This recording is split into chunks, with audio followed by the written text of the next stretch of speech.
नमस्कार दोस्तों, welcome to सरकारी स्टडी बेस्ड एजुकेशन। कंप्यूटर सीखे सीरीज़ के अंतर्गत हम पढ़ रहे हैं अभी नोटपैड के बारे में। इसके पहले मैंने आपको कीबोर्ड के बारे में बताया। आई होप आपने जो है प्रैक्टिस कर लिया होगा कीबोर्ड के बारे में। सारी चीज़ें मैंने आपको बता दिया था। अगर उसमें कोई डाउट होता है तो आगे मुझे बता सकते हैं आप, मैं उसके लिए जो है आपके डाउट क्लियर कर दूंगा। चलिए स्टार्ट करते हैं नोटपैड को। आपको पता है मैंने डेस्कटॉप के बारे में बताया था आपको शुरुआत में। डेस्कटॉप क्या होता है? कंप्यूटर चालू करते बराबर जो स्क्रीन हमारे सामने दिखाई देती है कंप्यूटर में, उसे हम बोल देते हैं डेस्कटॉप। इसके अंतर्गत आपको आइकॉन्स मिलते हैं जो पिक्चराइज होते हैं, जिन पर डबल क्लिक करके हम जो है काम करा सकते हैं या फिर जैसे भी उनको इधर उधर मैनेज कर सकते हैं।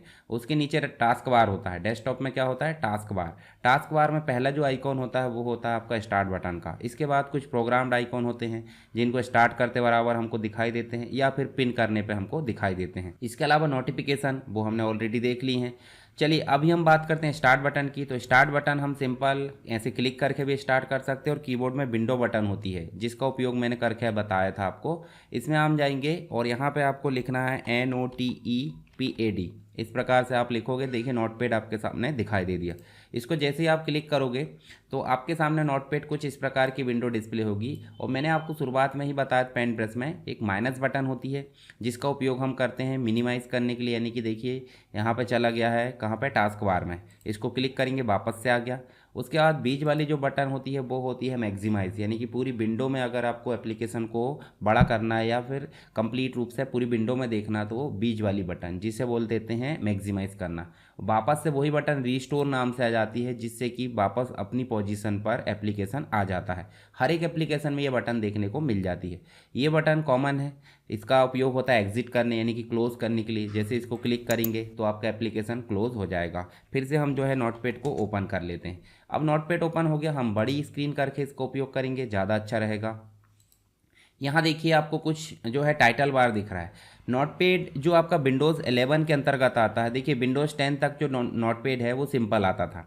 विंडोज़ 11 में जो नोटपैड है वो इस प्रकार से टैब के कलेक्शन से आता है। यानी कि आपको नई फाइल बनाना है, गूगल क्रोम जैसे आप नई फाइल बना सकते हैं। देखिए दूसरी दूसरी टैब में आप जा सकते हैं। डायरेक्टली आप कुछ काम करते हो और अगर क्लोज कर देते हो तो आपको सेव करने की आवश्यकता भी नहीं होती। ये कहलाता है नोटपैड विंडोज़ 11 का। तो इस प्रकार आप समझ सकते हैं टाइटल बार है जिसके अंतर्गत आपको विभिन्न टैब दिख रही है, आइकॉन दिख रहा है। आइकॉन क्या बताता है? जैसे किसी कंपनी की पहचान के लिए उसका लोगो होता है, उसी प्रकार हर एक एप्लीकेशन की पहचान के लिए उसका एक आइकॉन होता है। ठीक है, ये जो सिंबल होता है। उसके बाद आपको कुछ कंट्रोल बटन है वो हमने ऑलरेडी देख लिए। साथ ही सेटिंग नाम का ऑप्शन दिखता है इसमें, जिसमें आप थीम बदल सकते हैं, फ़ॉन्ट बदल सकते हैं। फ़ॉन्ट बदलना है, फ़ॉन्ट फैमिली क्या रखना है वो भी आप बदल सकते हैं यहाँ से। आगे हम इसके बारे में डिस्कस करेंगे। वर्ड की रैपिंग करना नहीं करना, मतलब विंडो में पूरा कंप्लीट एडजस्ट हो जाए। ओपनिंग फाइल, सारी चीज़ें आपको सेटिंग के अंतर्गत देखने को मिल जाएगी। बैक करते हैं। यहाँ आपको कुछ मीनूज़ मिलते हैं, जैसे फाइल मीनू है, एडिट मीनू है, व्यू। तो मीनू होते क्या हैं? मीनू का मतलब हो जाता है पर्टिकुलर एप्लीकेशन में क्या क्या काम होगा। मान लो नोटपैड है, नोटपैड में हम क्या क्या काम कर सकते हैं उसके लिए कौन समझाता है? मीनू समझाते हैं। मीनू के अंतर्गत सारी कमांड्स का कलेक्शन होता है जो हमें बताती है कि फाइल मीनू में हम क्या क्या कर सकते हैं। ऐसे ही एडिट मीनू में हम क्या क्या कर सकते हैं उसके लिए यहाँ ऑप्शन होते हैं। व्यू मीनू में हम क्या कर सकते हैं उसके लिए भी ऑप्शन होते हैं। चलिए यहाँ हम सिंपल टाइप कर लेते पहले।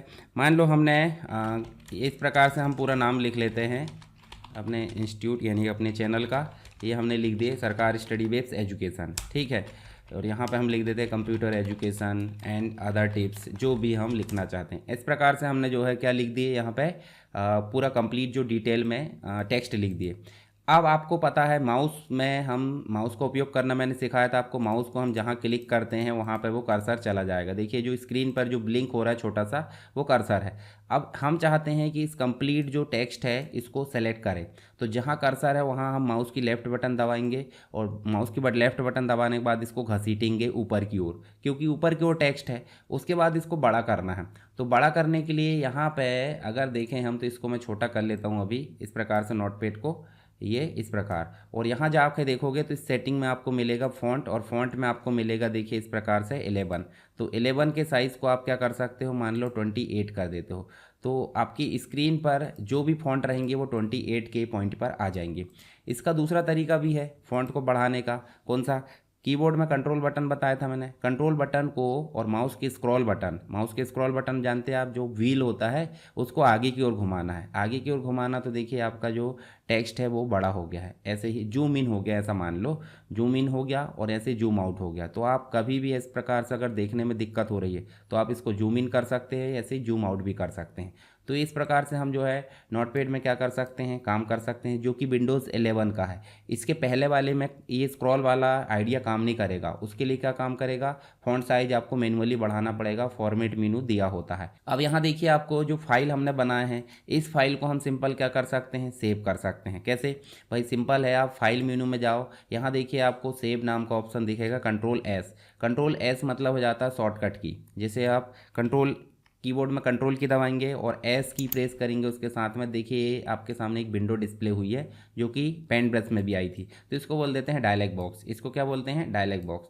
डायलॉग बॉक्स क्या करता है, जब भी हम कोई निर्देश देंगे तो वो एप्लीकेशन को बताता है। उदाहरण के लिए हम यहाँ पे बोल देते हैं कि भाई ये हमारी फाइल है, माई फाइल, और माई फाइल टेस्टिंग, इस प्रकार से हमने नाम दे दिए। और इसको सिंपल हम जो है कोई लोकेशन देते हैं।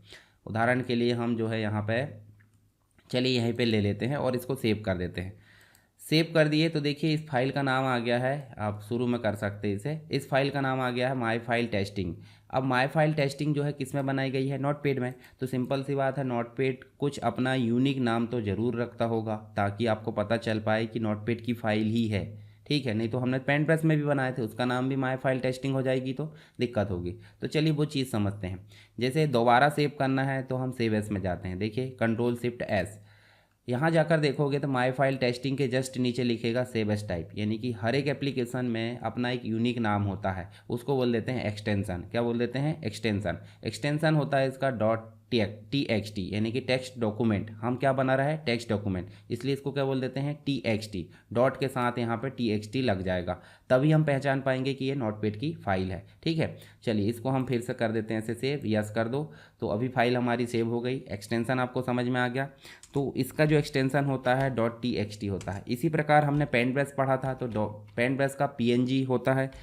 पिछले जो वर्जन है उसका मिलेगा बी एम पी। क्या मिलेगा, बी एम पी। और डॉट लगाना नहीं भूलना है, डॉट बी एम पी, तभी आपको पता चलेगा कि ये एक्सटेंशन है। एक्सटेंशन मतलब फाइल का प्रकार, यानी कि नोटपैड की फाइल का प्रकार क्या है, dot T X T. Paint brush की फाइल का प्रकार क्या है, डॉट पी एन जी, या फिर पुराने वर्जन की बात करें तो डॉट बी एम पी। तो ये आप समझ सकते हैं। तो एक्सटेंशन आप हर एक एप्लीकेशन को उपयोग करते हैं, उनको याद करते चलना। फाइल में जाएंगे, न्यू फाइल बनाना है तो यहाँ से बना सकते हैं। जैसे न्यू फाइल बनाना, देखिए माई टेस्टिंग अलग हो गई और एक अनटाइटल्ड फाइल अलग बन गई। इसको भी आप ऐसे बना सकते हैं। इसको मैं क्लोज कर देता हूँ। उसके बाद देखिए फाइल में जाएंगे, न्यू विंडो, मान लो ये कंप्लीट विंडो में हर एक फाइल टैब के रूप में दिख रही है, तो हमको इस विंडो में नई फाइल नहीं लेना है तो आप न्यू विंडो बना सकते हैं। देखिए न्यू विंडो ओपन हो गई, इसमें अलग से फाइल बन गई आपकी, इसको भी क्लोज कर सकते हैं। इसके बाद आपको सेव एस मतलब समझ आ गया। सेव ऑल का मतलब हो जाता है जितनी भी फाइल खुली हुई है, देख रहे हैं आप, उनको सबको एक साथ सेव करने के लिए सेव ऑल दिया होता है। हम सेपरेट सेपरेट कर लेंगे। पेज सेटअप का मतलब आगे हम विस्तार से समझेंगे जब आप प्रिंट निकालते हैं, ये तो उसके लिए पेज क्या होना चाहिए, पोर्ट्रेट, लैंडस्केप, ये सारी चीज़ आगे पढ़ेंगे, अभी ज़्यादा लोड नहीं लेना।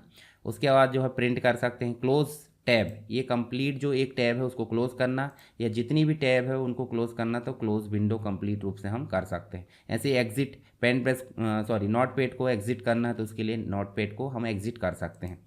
अब देखिए उदाहरण के लिए हमने ये सेलेक्ट करी और धोखे से बैक स्पेस बटन ऐसे प्रेस हो जाती है तो ये डिलीट हो गया। डिलीट हो गया मतलब चला गया। तो इसके लिए एडिट मेनू में देखिए एक ऑप्शन होता है जिसका नाम है अंडू। अंडू का मतलब हो जाता है कंट्रोल के साथ जेड, आगे शॉर्टकट की और देखेंगे हम। देखिए अंडू, उस प्रकार से फिर से वापस हमको देखिए रीडू का ऑप्शन भी मिल जाता है। देखिए यहाँ पे अंडू का बस है तो अभी अंडू का बस कर सकते हैं अपन। उसके बाद आपको एडिट में ही कट कॉपी मिल जाता है। तो यहाँ से जैसे टेक्स्ट है इसको सेलेक्ट करें हमने माउस की सहायता से और एडिट में गए और कट करें तो देखिए यहाँ से ये टेक्स्ट गायब हो गया। गायब होने के बाद हम यहाँ कर्सर रखेंगे, एंटर करेंगे और एडिट मेन्यू में ही एक ऑप्शन होता है जिसका नाम है पेस्ट। पेस्ट करें और पेस्ट के बाद देखिए ये पेस्ट हो चुका है। ठीक है, तो कट का मतलब हो जाता है उसको उठाकर अपने पास रखना और पेस्ट का मतलब लाकर छोड़ना डॉक्यूमेंट में। इन दोनों ही स्थितियों के बीच में क्या देखने को मिल जाता है, क्लिपबोर्ड। क्लिपबोर्ड के बारे में आगे और विस्तार से बात करेंगे। कॉपी का मतलब हो जाता है कि आप यहाँ भी रखे रहने देना चाह रहे हैं और यहाँ पे भी आप जो है इसको पेस्ट कर दे रहे हैं। तो डुप्लीकेट करने के लिए कॉपी का उपयोग किया जाता है। कट का उपयोग क्यों किया जाता है, मूव करने के लिए। इसके बाद आप देखोगे फाइंड है, ये सारी चीज़ तो हम अभी विस्तार से नहीं देखेंगे।